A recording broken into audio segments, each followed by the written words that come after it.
এই উচ্ছ্বাসই হবে তার জীবনের শেষ উচ্ছ্বাস। ঢাকা বিশ্ববিদ্যালয়ের ছাত্রদল নেতা সাম্য কি গতরাতে এমনটা ভাবতে পেরেছিলেন? এই উল্লাসের কয়েক ঘন্টা পর তার মৃতদেহ দেখতে গিয়ে ডুকরে ডুকরে কাঁদবে নিজের পরিবার।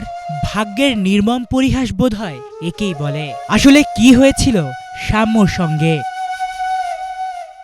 রং বেরঙের আলোয় সজ্জিত তিলোত্তমা ঢাকার বুকে মঙ্গলবার রাতে যেন হঠাৎই নেমে আসে অন্ধকার। কতিপয় দুর্বৃত্তের নির্মম ছুরিকাঘাতে অকালে প্রাণ হারান শিক্ষা ও গবেষণা ইনস্টিটিউটের মাস্টার্সের ছাত্র তরুণ ছাত্রদল নেতা শাহরিয়ার আলম সাম্য।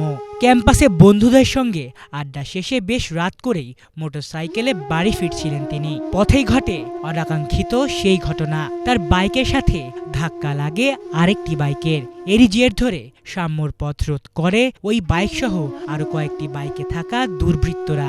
শুরু হয় কথা কাটাকাটি। এরই এক পর্যায়ে পরিস্থিতি উত্তপ্ত হয়ে উঠলে সাম্যর ওপর ছুরি চালায় দুর্বৃত্তরা। এদিকে দুর্ঘটনার খবর পেয়ে বন্ধুরা ছুটে গিয়ে সাম্যকে ঢাকা মেডিকেল কলেজ হাসপাতালে নেয়, কিন্তু ততক্ষণে বড্ড দেরি হয়ে গেছে। রাত 12:30টার কিছুক্ষণ পরেই চিকিৎসক জানান সাম্য আর নেই। তার মৃত্যুর খবরে পুরো ক্যাম্পাসে নেমে আসে শোকের ছায়া।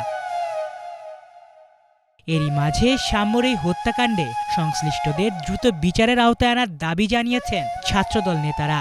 অন্যথায় কঠোর আন্দোলনে নামার হুঁশিয়ারিও দিয়েছেন তারা। ক্যাম্পাসে যথাযথ নিরাপত্তা নিশ্চিত করতে না পারার অভিযোগে ভিসির পদত্যাগও দাবি করছেন তারা।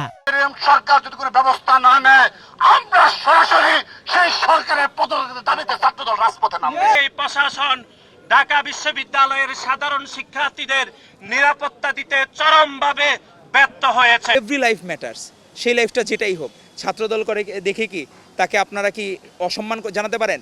ঢাকা বিশ্ববিদ্যালয়ের একটা শিক্ষার্থী এরশাদের পতন, ঢাকা বিশ্ববিদ্যালয়ের শিক্ষার্থী এবং আমাদের ডাক্তার মিলন মারা গিয়েছিলেন, তারপরেই হলো বেগবান হয়েছিল। সেই জায়গায় আপনারা এই বলিদানকে আপনার দাম্ভিকতার সাথে আপনারা এড়িয়ে যাচ্ছেন।